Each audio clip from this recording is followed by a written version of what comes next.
Welcome back to Motherhood Uncut. We are so glad you're here. In this podcast, Deb Rubin and I talk about all things motherhood related, the things that people don't usually want to bring to the table, the messy, the hilarious, the ugly, the challenging, the amazing, the beautiful, the really effed up, all that stuff. We've got it here for you.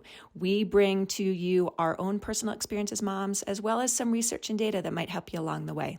Thanks for being here. Bring your friends. Don't forget to subscribe, rate, and review. We've got you. Come mother with us.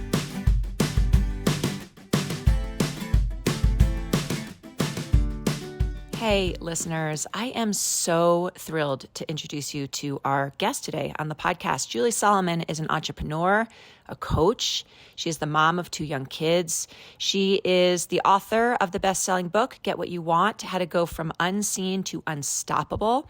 And she's the host of the top business podcast, The Influencer Podcast. She's also become a friend of mine over the last year or so. I did her mastermind back in January of last year when I was beginning to really dive in and grow my maternal mental wellness business, coaching business. And she is one of those people who has just made her life work for her in the way that she has wanted. And she's done it with integrity and authenticity and vulnerability and incredible grit. You will see from our conversation today that Julie has really committed to being a working mom in a business that is just bringing in all kinds of things for her family and her life. And she does this in a way that sort of makes it feel like it really is possible. So I hope you enjoy our conversation with Julie today. We certainly did. And we always love your feedback. So please go ahead and find us on Instagram or send us an email and let us know what you think. And we are just so glad you're here. Hey, Kate, I have to tell you about this new Boulder jewelry company that not only has amazing jewelry, but it has an amazing message. I love jewelry. What's it called? It's called Leela Inspired, and it's based here in Boulder, and it creates natural stone bracelets and necklaces. Oh my gosh, you and I both love bracelets, love jewelry. And you know what we both do? We love wearing different bracelets in different colors. You know when you stack like gold and silver and beads? I love that look. I love it too. Well, let me tell you, I just spent a few minutes on their website and I looked at all the different ways to stack the bracelets, and oh my gosh, the combinations are endless. They have jewelry that you can wear to yoga or just grabbing coffee. You can dress it up or down. I actually loved it all. You guys have got to check it out. LeelaInspired.com. That's Leela inspired.com. Check our show notes for a discount. Hey, it's Kate. You know that feeling you get when you're at the top of a high dive and you're just dying to jump into the beautiful, cool water below? You know how good that will feel, but you're terrified and you're not quite sure what needs to happen to get you from here to there. And you definitely don't want to turn around and walk back down to the bottom because you know that will feel pretty crappy. Well, my 12-month Take the Leap opportunity is intended for mothers who know that they want to make a change in their life and are looking for support in meeting this goal. In this program, I'm teaming up with Ashley Wick, transformational leadership coach, to provide you a combined expertise in psychology and transformational coaching in support of making a meaningful change in your life.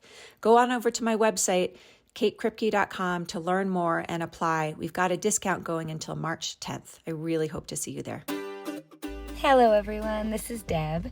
As you may know, I have a huge passion for self-discovery and growth, and I love nothing more than helping others evolve into their own unique ways. As mothers, we have a deep intuition that can sometimes feel muddled with time.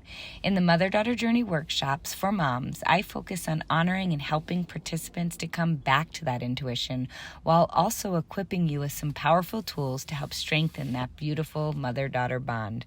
I just launched my April and May group, so check them out on my website, motherdaughterjourney.co. I can't wait to work with you. Hi, Deb. Hi, Kate. It's a snowy podcast day today. And it's a birthday podcast day. Podcast Happy day. birthday, Kate. Thank you. It's my big 5-0. It's a big day. I'm feeling wise today. You are wise. You are wise. Oh, you are. thanks, ladies. I'm going to bring that wisdom to the table today as we interview our incredible guest, Julie Solomon.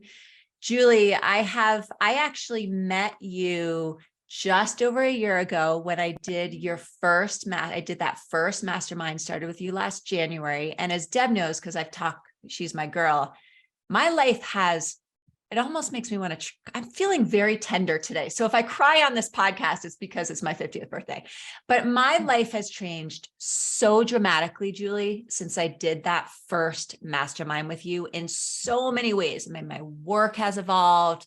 My relationship with myself has evolved. My relationship with my children has evolved. So I really feel honored and grateful to have you on my platform today, because I feel like I've sort of been over in your world and it's just super meaningful. Julie, you are an entrepreneur, a coach, a speaker, an author, just like this amazing force in the world. And maybe you could start by giving your own introduction. You're also a mom of 2 young kids, but I want you to let our listeners know who you are. Can we start with that? We can.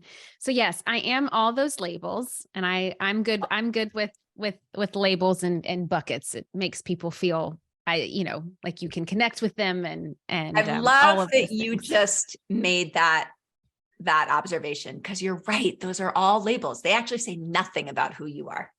But in some way, but they do, like in some ways, right? Because it's all relative. So yeah, I'm good with all of those things. I am an entrepreneur. I own a business. I own an online coaching business. Within the online coaching business, I have a multitude of different containers and ways to work with me, like the mastermind that you mentioned. I also have programs, and I'll do retreats throughout the year, and a lot of online ways to build and grow your business, which is my favorite kind of avenue to be in. I love to take women like Kate, who just have that it factor about them, that star quality. And I love to support them in cracking that open so the world can really just revel in the goodness that is that. And that's what I believe that we're put on this planet to do, is to shine. Mm-hmm. Hence the name in the background here. And how we do that, I believe, is through our message and our work. And the way to get that out there is through visibility and through clarity in our messaging and in our strategy and how we actually move the business and run the business. And so I love kind of both sides of that. I love the feminine side of it, which allows us to flow, and then the masculine side of it, which gives us clarity. So that's really kind of what I do, and who I serve are mostly all women, but mostly women in some kind of coaching space or modality. They could come from any different industry, whether it's healing, wellness, business themselves, financial, the food industry, whatever it may be in. But they're coming to also be a support and be a service-based provider for other people. And so that is what I do, who I am. I am a mom of 2. I'm a wife. I live in Nashville, Tennessee, and I'm also a best-selling author, which is fun. Yes, you are. As of last year. And is there such thing as a best-selling podcast? I guess it's not a best-selling podcast, but a big-time podcaster. Yeah, most well-known. Listened. Yes. Yeah, it's one of the top marketing podcasts in the world. But it wasn't always this way, Kate. Oh, tell us more, Julie. Yes. Allow me to transport you back to probably in about 2015. So before that, I had gotten into corporate America in 2007 as a publicist. It's what I went to college for. It's what, my very type A brain was excited to do. And so I had gotten a lot of experience working with authors as a book publicist, and creatives and musicians as a music publicist, and just a lot of big thought leaders, and got to be a part of a lot of great projects. And so in about that time, I was doing my PR thing. I was freelancing at that point. I had left corporate America and agency life, and I was finally freelancing on my own, and was living in Los Angeles. And my 20-month-old son, Camden, who's now 9, but at the time was happy and healthy. My husband was working successfully as an actor, which has been his trade for the last 35 years. And I was also starting this side hustle that was called blogging at the time. I don't really know what we call it now, but When I wasn't working PR for clients, I was out trying to monetize my blog and network. And because I lived in LA at the time, and Los Angeles really is kind of the mecca of what we would call like the influencer community. It's like the top 1% of the top 1% of influencers or content creators in that space live there. And so I would go out networking, trying my best to fit in and be seen and all of those things. But as I started to do that, I started to kind of get caught in the compare and despair of things, comparing myself to and trying to be like and fit in with other influential people that I was seeing around me. I was also a new mom. So that's an important piece to this story that you'll know why. So I said, well, one way I could fit in and look the part and not feel so alone was to go shopping. So I started to shop. I would go into Sephora and buy things. I would go, maybe get something from Amazon, and then I would have to show it off with, lunches with my friends. And it gave me this sense of belonging. It gave me this sense of like, I look the part, now I can go and belong. But there was just one little problem. Although my business was doing well, it wasn't doing well enough to pay for my monthly expenses. But then I was like, well, that's the purpose of a credit card, right? Like I just buy now and then I can just deal with the truth later. And so I started on this perpetual shopping kind of journey. And I would kind of, my denial was this idea of, well, it's not like I'm buying these expensive things, or, I didn't really give my spending all that much thought because it was just kind of these little things here and there. And so cut to, I get a call one day from my husband and he's like, when were you going to tell me about the credit card? And I was like, and it was this massive moment. Yeah. And of course he was so upset because I had spent slowly but surely over $30,000 in 2 years just buying stuff. And it was in this moment that, he was just talking and I just couldn't even hear what he was saying because I had this moment, like this meeting, this universe moment of like, what am I doing? Like, what is wrong with me? Why am I so afraid to be honest? Why am I shocked? Like, what just happened? And so I had to really like stop in that moment. And after that, I was going through this emotional pendulum of like shame and embarrassment of getting myself into this situation, of lying to my husband, of also putting our son into this situation. Like I had just like harmed the two people that mattered most in my life, and the shame of that, like it was a lot. And so I had to start going down a path of massive self-discovery of what is this really about? And so I started to work with a life coach and a therapist and all the things to kind of help me unpack, my long list of fears and my unrealized dreams. And all of that work in that time, it started to really show me that the shopping covered up for the loneliness that I felt. Yeah. Because as a new mom, I didn't really, and I was living in this new city of Los Angeles. I wasn't from there. My husband would be gone filming. Yeah. And so in a lot of ways I would be a single mom, there would be 2 or 3 weeks that I was a single mom and then he would come back. And then, so it covered up for the loneliness that I felt.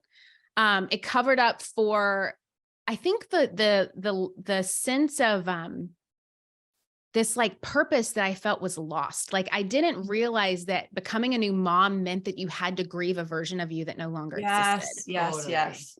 And so it also covered up for that. Like the grief of like, my life isn't just mine anymore. Mm-hmm. And also the shame that I had for that of like, wait, isn't my entire life's purpose supposed to be this child? And the fact that I don't feel completely fulfilled by being this child, like by being this child's mother, what's wrong with me? Mm-hmm. And so there was some shame around that.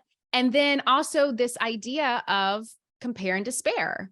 That I would compare myself to and even, try to fit in with other people. And I was in this comparison trap. And what I realized is that no matter how much I compared myself to other people. When you do that, you feel like nothing that you ever do is enough. So it was the not enough, the worthiness piece mixed with the loneliness and the isolation, mixed with this kind of coming to terms with what it meant to be a mother. And so that's what I kind of realized about 6 months in, that my problem was far less financial than it was emotional. Yeah. And I really had to start doing that emotional work.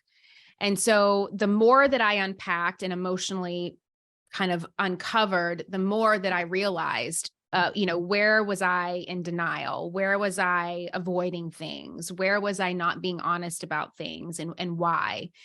And I started to figure out to see those weaknesses and to use them as strengths, and to use my weaknesses kind of as these like signposts pointing me toward the areas of my life that needed my attention the most.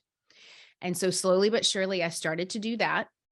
And that inner work, because I believe success and inner work are intertwined. You cannot have one without the other and like be fulfilled. Like you just can't. Yes. And that's what I was doing. I was trying to be successful without having done the real work. And so that put me on a path for years of just doing layers of whatever that work was. But the big real work really happened within that first year of like 2015 to 2016. And so that investing in me started to pay off, because within that, doing that inner work, I had two major breakthroughs. One was I was sick and tired of PR. And I had been sick and tired of it for years, but because it was my degree and my bread and butter and what I had been taught, like I thought I had to do it. Like all the shoulds. Yeah. Like all the shoulds. Like, this is supposed to be, this is the American dream, the does. I'm making, 60 grand a year. Why isn't that enough? What's wrong with you? Why would you want more than that? You're accredited in this. You went into debt for this. You went into student loan debt for this. And then you went into credit card debt for this. Like, why, what's happening? And I remembered looking in the mirror and not even recognizing the person that I saw.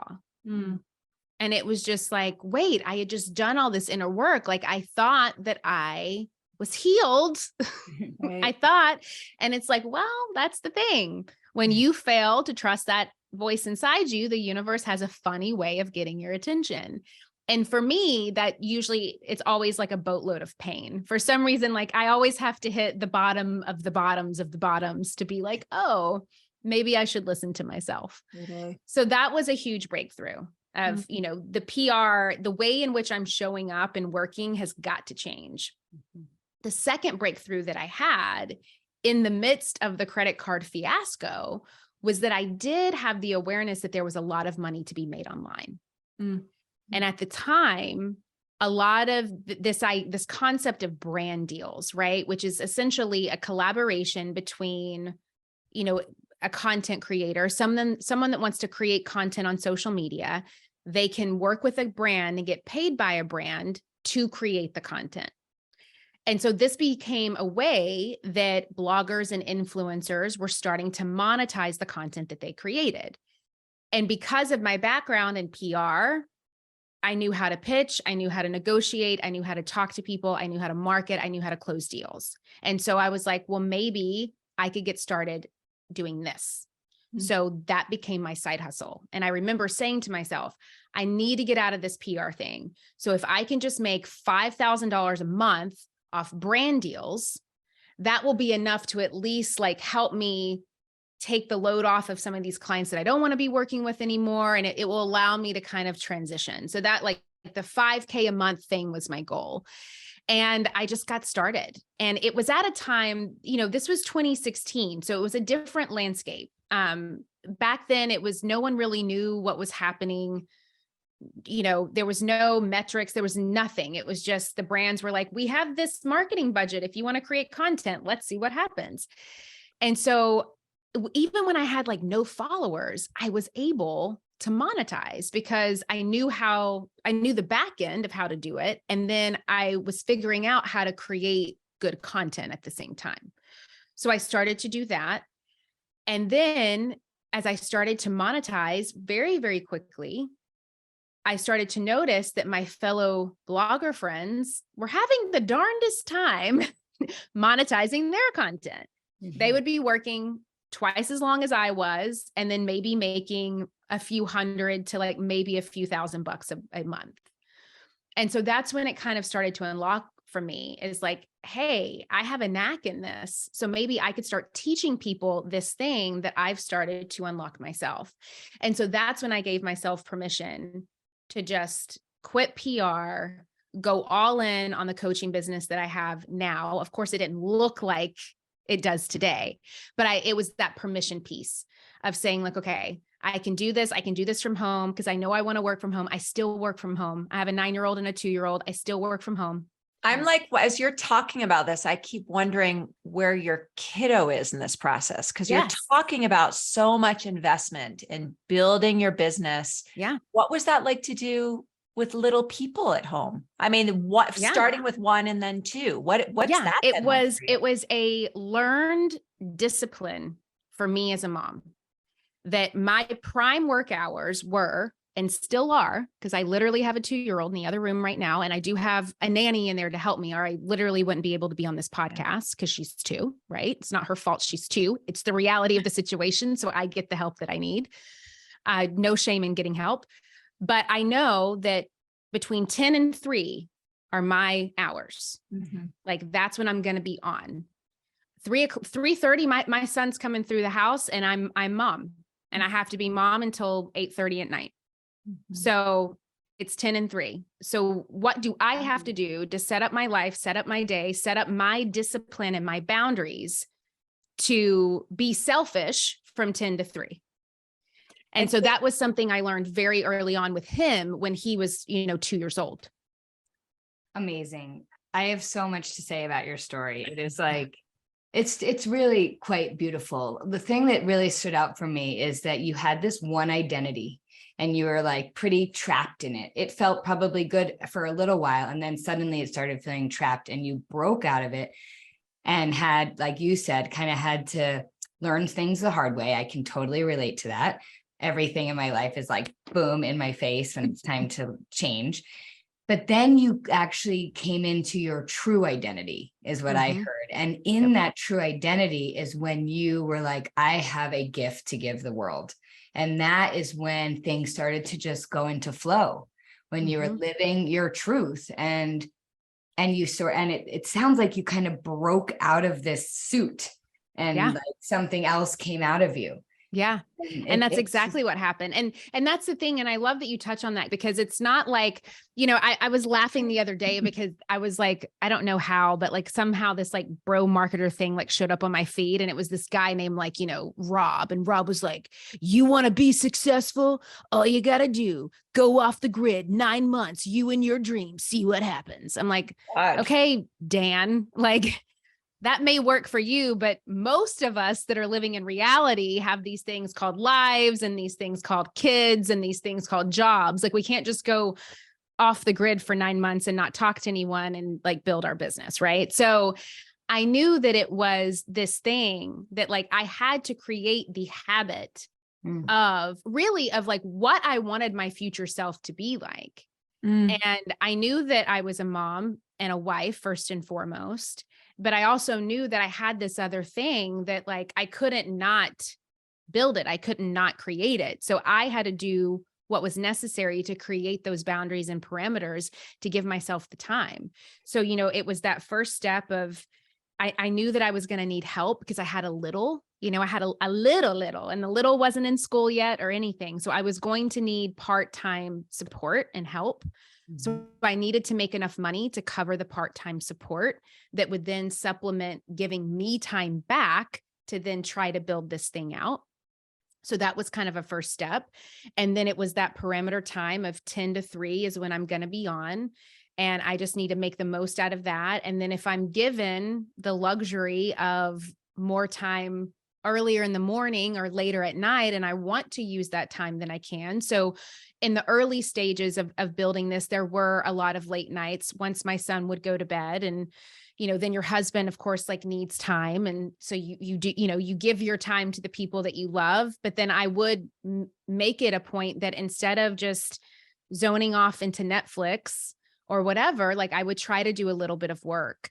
I remember even being like in the bath, back then, and because I would get my best ideas in the bath, and just kind of trying to use those times that I would have for myself to really think through those things.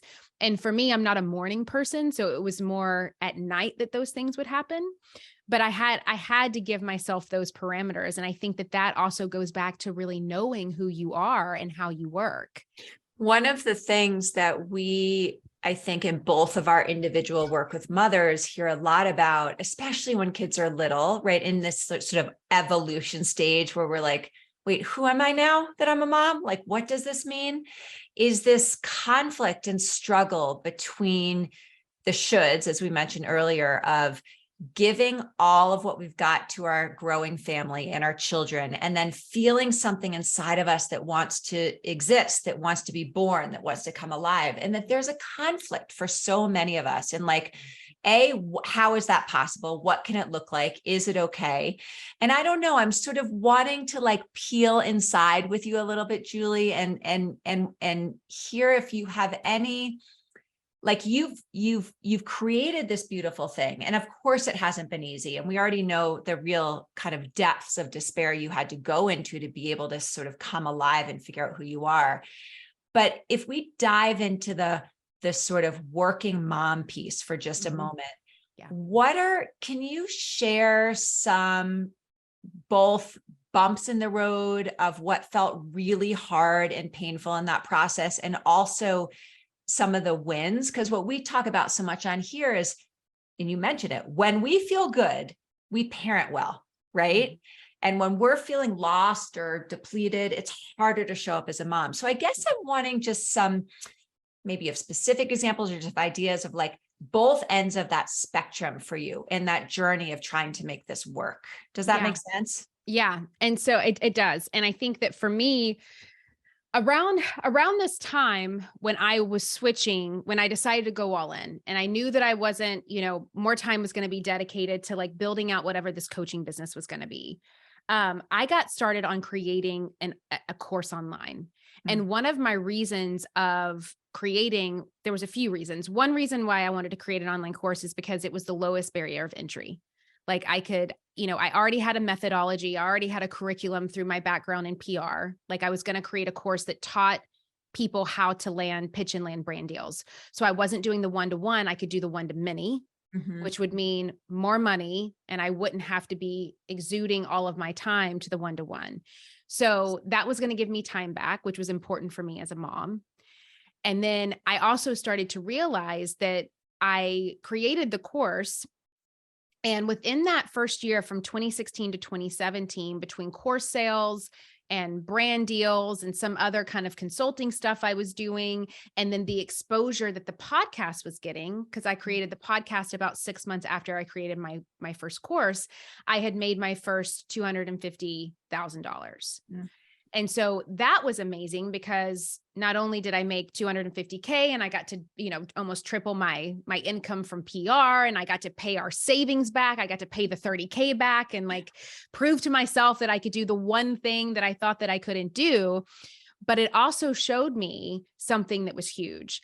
And that was, I could side hustle my way to the mid six figures on my own, but there was no way I was going to surpass that number alone. And that's when I had to start getting really clear on the bigger picture of what do I want my life to look like? Who do I want in my life? What community of other women and support systems do I need to help me actually build this out in a way that's sustainable? And for some people, for me, like I always, like the goal for me was to make $1 million. I wanted to do that. And that has a lot to do with just not having a lot of money when I was growing up. I always thought money was this like foreign concept that I could never unlock. And so it kind of became like a game for me. Like I was going to figure this out. But for other women, it may not be that. It may just be what is sustainability for them. And so I think that whatever that is for you, what I had to start realizing whether I wanted to make $1 million or just sit at 250,000 and be perfectly happy with that and build my life around that.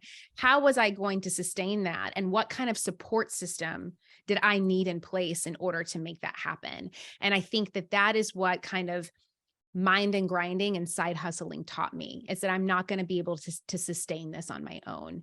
And then that's when I made the decision to then invest in my first mastermind, which then that's like a whole other story. But that's when I knew that like I had to start seeking out. I started to look for women who had the type of life that I wanted, just from what I could envision.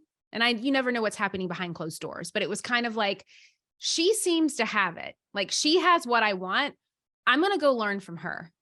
I'm going to go see what and it's not about, I don't want to necessarily learn a new strategy or like don't put more on my plate. I want to learn how you think so I can start thinking smarter. Like, I want to really start getting into the minds and methods and processes and belief systems and habits of these successful people so I can emulate that in my own life. And that's really what also helped, because it started to allow me to have a structure. I learned something called automation, which was a huge game changer in my business and also in my family dynamic, because I could literally make money while I slept. And so that gave me so much time back. It didn't mean that I had to be on these sales calls if I didn't want to be, or these coaching calls if I didn't want to be, or I was limited to my 10 to 3 parameter to make money, because I would automatically be making money with the business the way that I set up my business system. But I had to learn how to do that over time. But that was, again, it was about having this awareness of like, what is the type of life that I want? What does that look like? Who has that life right now? How is it running? And what do I need to learn in order to get that? What do you think the feelings were that you were going for, right? Like, when I hear you describe the debt stage of your life, I can only imagine, you talked about shame and embarrassment, right? What do you think what were the feelings that you were going for that this life that you were envisioning was going to create for you? For me, it was freedom, security, authority. That's a big one for me. Like, I wanted to be an authority in my field. I wanted to feel like my voice and my message had an impact, and that it mattered, and that it was serving people. That was a big one for me too. That feeling of being of service was a big one. And then an ease to what I wanted. Like, I wanted to get to this place of like, how do I fine tune this and systematize? Like, this is where I get into my like, and Kate, you know me. So it's like my like masculine side of my brain of like, how can I systematize this with the goal of having more ease in my life? Yeah. And I think for me now, looking back on it, I think, when you've gotten to where you want to go is when you can look around and be like, happiness is having what I already have. Like, I'm looking around, I'm seeing my healthy family, I'm seeing our beautiful home, I'm seeing the dynamic between me and my husband, and how beautiful that we are with one another. And we found such a gorgeous way to communicate and hold space and just let each other be who we are. But it takes work, and it takes, I think, us as mothers and as wives kind of peeling back the layers to those things, because I believe that we control the script. And when we change the script changes. Yeah. I have a question for you. I have a long history of working with couples. And one thing that I know in many relationships is that when one partner is going through a growth spurt, it can be challenging for a relationship. Would you mind sharing a little about what that was like in your relationship as you were really breaking out of this old way? Yeah. I think that in the dynamic of that, when I was having kind of my rock bottom moment, luckily at that year, my husband was like, he was working a lot. So he was okay. Like we didn't have our bottoms at the same time, and we didn't have the growth spurts at the same time, which I think helped.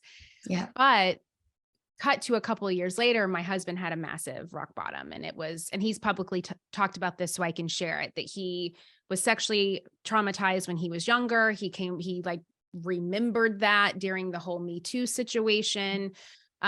He was very public about his experience. My husband's also a recovering addict. And so there's layers to that of him really needing to find his own recovery. I needing like me kind of cleaning up my side of like the codependency, let me fix him street. So to me, it was about the more that we worked on ourselves, like, and the more that we tried to focus on not getting too high with the highs or too low with the lows, that really helped. And so if he was having a moment of growth, the more that I was okay, the more that I could honor that, celebrate that, hold space for that. If I felt in fear, or if I felt like something was being taken away from me, if that group, like, then it wasn't going to work. And also if those times happened, if I felt that from him, I had to also learn how to not take it so personal. And that's really hard to do. Which is something we talk about on this podcast all the time. And especially in the mothering piece, like how easy it is to take personally what's happening for our kids. I want to pull you back to that for just a moment. And like, what would you say? So here you are, Julie, someone who's totally come alive professionally and personally, right? So outside of mothering, right? You've really created this work environment that brings all those feelings for you in your life, and you're making a difference in the world.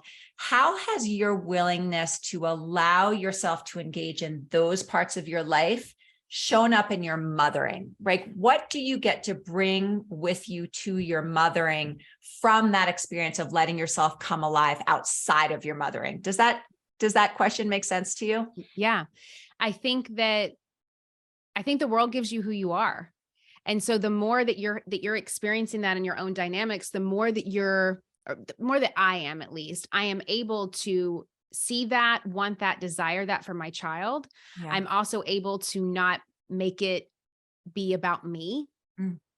So it doesn't become this performative thing of like, what they succeed in or what they don't succeed in somehow has some kind of reflection on me. It's really, I think, about letting them evolve, because I was given the grace to do that. Yeah. And that's how I think it allows me to show up and get more excited about wanting to be a mother in that moment. I mean, there's times that I'm just like, I don't want to be a mother in this moment. It's not that I don't want to be a mom. Yes. But I don't want to be a mom right now. Like, I've got other things that I want to be selfish in. And it's like, but I can't, because you got to always be a mom. And so when I'm working at my highest self, when I'm working on my highest self and when I'm working at my highest self, I'm able to show up in those ways. And I think the more that I can go easier on myself and let myself off the hook and let my husband off the hook and just kind of stay in my own hula hoop, the more that all the dynamics to everything else can thrive. I'm also someone who's not a helicopter parent. My husband would probably kind of be more of that in our dynamic. Like, I was raised with a lot of children around all the time, and there wasn't a lot of resources or money. So it was like, we had to just kind of figure it out. It's like, they'll be fine. What are they eating? I don't know. They'll be fine. Yeah. You know, it was like, it was just kind of that dynamic. And so I tend to parent more that way of, yes, I'm mindful, of course, and I'm aware, but I'm not going to be hovering over their every move, just because there's nothing about that is like exciting for me to do that. It's not your DNA. It's not like, I could just, you know, I'm like, what, like, and I also too know, like, I'm not going to be the mom that sits down and like colors. What do you do? I will be the mom. Kids? What? I was going to say, what do you do with your kids? Right. Maybe that's the answer. And it's like, instead of shaming myself for that, it's like, no, and I'm not going to be the PTA mom. I'm not going to be the mom making the cute arts and crafts. Like, nothing bores me more than just like even thinking about that stuff. But I will go on hikes with my children. We'll go to the movies. We'll go to the museum. You know, we'll go outside and play catch. Like, I like to do more of that kind of stuff. Now my husband will sit and draw and do arts and crafts all day long. So again, it's a good balance of where we are with having two small children. The other thing that I love to do is like, I'll talk to you. I want to hear your opinions. I want to know what you think. Like, that's my favorite question to ask my 9-year-old son is like, well, what do you think? What's your idea? What do you want to do? Like, let's just see what you want to do. And I've noticed that, like, if, at least for my kids, if I give them like a solid 20 minutes of just like undivided loving attention, then they're like done with me. They're like ready to go on and like do their own thing. But if I can just give that to them, it works. I love how we can all like when we give ourselves permission, show up in the way that resonates most with us. Absolutely. In mothering, right? Like I loved coloring. I hated going on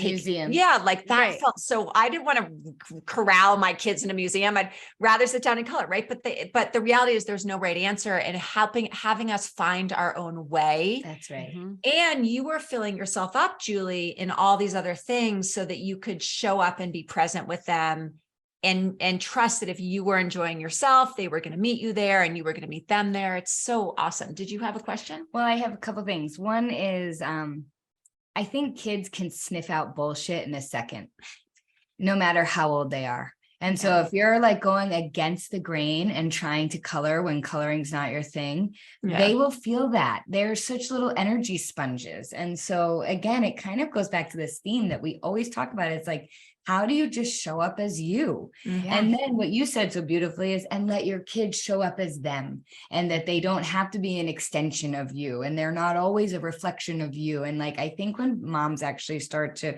really separate from that kind of ideal, it's so liberating. I have one other question for you, because we ask a lot of moms this, and for working moms that we both are, this is a huge piece of, if you could give some wisdom to those listeners out there around how you transition from work to momming, what are some of your tips and tricks?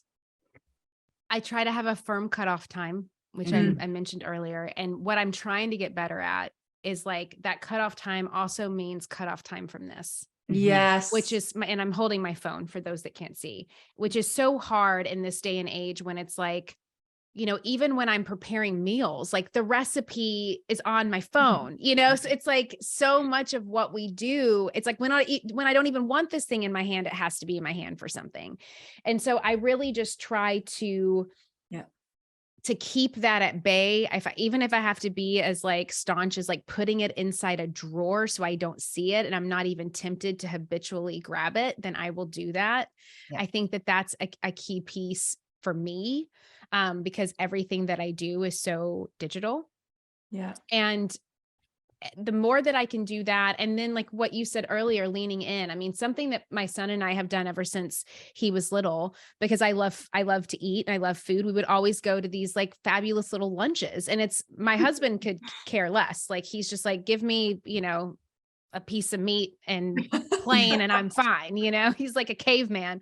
Whereas my son and I, like, we love to do that stuff. And so cut to, I've been telling him since he was 5, on his 10th summer, I'm taking him to Europe. So this July, just he and I are going to Europe. I'm so excited. Wow. It's just he and I for like 5 days, no one else. And he loves croissants. So we're going to do a croissant class, and, we're just going to have fun, and I'm just going to let it be about him and experiencing and exploring whatever that moment is through his eyes. And so I think that allowing yourself as a mom to have fun and to play.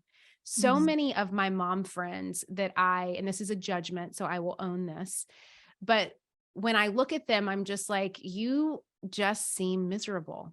Like whenever I talk to you, there's always someone that's sick. You don't like your job. You're so exhausted. It's like, I'm exhausted just listening to you talk about how exhausting you are. So being mindful about like, how are we describing our life as a mom? Like if we're just walking around all day talking about how sick and tired and miserable we are, well, guess what? Like, there may be something to be said about that. And so I try to also just be really mindful of, what do I want to receive in this? And can I look at it from a different perspective? It may not be the most glorious, amazing thing or experience or moment in time, but, can I find the positives? Because, and this is very extreme, but my mom used to say it to me all the time. Whenever I would complain about anything, she's like, well, at least you're not sitting at the children's hospital. And I'm like, okay, well, that's a lot. It's a lot. That's a bar. Right. It's like, well, sorry that I can't like have feelings because, but but as extreme as that is, there's some truth to that. Is like, just for today, I have two very healthy children that are, thriving. They're not just surviving, they're thriving, and they're curious and they're excited and they're expansive and they're reflections of so many different things. And so how can I just for today revel in that instead of always picking and finding the things to complain about? I think a lot of it, I don't know if it's a judgment or an opinion or both, but to me, I think a lot of it is how we choose to perceive our reality versus the reality itself. There's always both ands, right? It's all of it exists. And I think, we talk so much on the sort of psychology and mental health pieces of mothering on this podcast. And it's sort of like, if we can acknowledge that it's all true and then really decide where to put our energy, that's where we can begin to move and shift. And that's what I hear you saying. I have sort of one last, and then we'll sort of talk a little bit more about where people can find you, but I have one last little nitty-gritty personal question for you. When you think about self-care, right, which is a really annoying term at this point, but what are the things that you do, Julie, that are sort of your like non-negotiable pieces of filling yourself up so that you can show up in your work the way you want to and at home the way you want to? Do you have like 2 or 3 things that are non-negotiable for you? Yeah. I first want to say, because I think that it's important, because this is all relative, is that I am thankfully not someone who deals with a mental health problem or crisis in my life right now. Yes. Like I have no anxiety. I have no depression. And I know that is very rare. So that is a gift and a privilege. And I do not take that lightly, nor do I waste that. Yeah. I've had family members who have not been so fortunate. So I'm already winning the lottery just by that, first and foremost. So for me, because I'm coming from such a healthy place most of the time, mind, body, and spirit every day, the self-care for me, I don't have to worry about how am I going to get out of bed? How am I going to brush my teeth today? How am I, those things just for today are good. So for me, it's taking that next step. It's getting outside in nature is like whenever the weather serves me to do that, that is a non-negotiable for me. Breathing that fresh air, moving in the trees. That's really important to me. I live in Nashville. We have a ton of great hiking and everything's so green and beautiful. So that's a big one for me. Alone time, alone time where I'm not asked anything. I don't need to figure out what we're having for dinner. I don't just alone time. Yeah. That's a big one for me. So if that means I need to physically remove myself from the home, and go to Starbucks and get an iced matcha, then that's what I'm doing. If that means I'm going to go have a facial or get a massage or just go hide in a closet, alone time, alone time is a must. So walking, moving my body, alone time is a must. And then for me, meditation is a big one. Yeah. And I will ebb and flow with that. There'll be some seasons in my life that I cannot miss a day without getting on my mat and doing that. And then there'll be some seasons where I can kind of come and go, but I do have to have a pretty consistent touch in with a meditation practice. So those are my 3. Beautiful. Love it. Thank you. Thank you. You have a book, and we're not going to have time to jump into the book today, but Get What You Want is the title of your book. And I think you have spent, so much beautiful time today helping us understand you clearly have been so ambitious and committed and intentional in getting what you want in your life to create that kind of life flow and the feelings you're looking for. And I hope everyone goes and picks up that book. You are obviously someone who helps women who want to create businesses where they can make an impact in the world, coaching or other service businesses. You are a great person for people to know that's out there tell folks a little bit more about what you have going on and where to find you so that we can send people your way. Yes. So you can find me, juliesolomon.net. The book is Get What You Want, How to Go From Unseen to Unstoppable. I tend to hang out most on Instagram at Julie Solomon. So that's where I will be. And my podcast, of course, the Influencer Podcast. If you are looking to grow and scale a business, that would be the perfect place for you. Amazing. Wonderful. Yay. So nice to meet you. Nice to meet you. Thanks for having me. Yeah, thank you for sharing all of your truths. I mean, you really brought us into the vulnerability and then into the success and the wisdom and the play and all of it. So thank you. You're so welcome. And I feel like, this could be a whole other conversation, but I do want to share it because I think it's important quickly before we pop off. But I think another dynamic to me being able to show up as my best self as a mom to my kids is because I really love my mother. And I've gotten to this place in my life where like, I really love my mother and I have learned to just accept her for who she is, as she is, and all of the layers that come with that. And there's a little bit in my book where I talk about that. She's always late and it used to drive me insane and I would take it personal. And now it's just like, she's late. So I can read a book, I can be late. But I think that acceptance piece for my own mother allowed me to unlock a lot with my own mothering. That is huge. That is really huge. It is, it makes me be like, okay, let's schedule the next conversation because there's so much there. But I think what you're saying right now, it's like we look in both directions, right? We're like, what do we want to take and not take from the way we were mothered by our own mothers? And how do we want to look, what do we want to bring forward to our kids and that recognition of that relationship? And I think it's a perfect place to wrap up because of course we're like, seeking wisdom in both directions. We learn from our kids, we learn from our mothers, and then we figure out who we want to be in the world. And I'm so, so grateful to know you. I love hearing more of your sort of underlying stuff. I hear so much from you about business building, but I really love hearing more of your truth and your story. And I'm just so grateful for you, Julie. Thanks for taking time with us today. Thank you. Have a good day. Bye, Deb. Bye, Kate. Bye, Julie. Hey, you guys, it's Kate. We really hope you enjoyed this week's episode. And if you did, go ahead and share it with a friend. It also would mean the world to me and Deb if you would take a minute and write a review. If this podcast makes you laugh, makes you cry in the best of ways, helps you feel less alone, gives you information that's useful to you in your mothering journey, if you write a review, it will make this more accessible to other mothers like you. So take a minute. We'd be so grateful. Thanks for being here.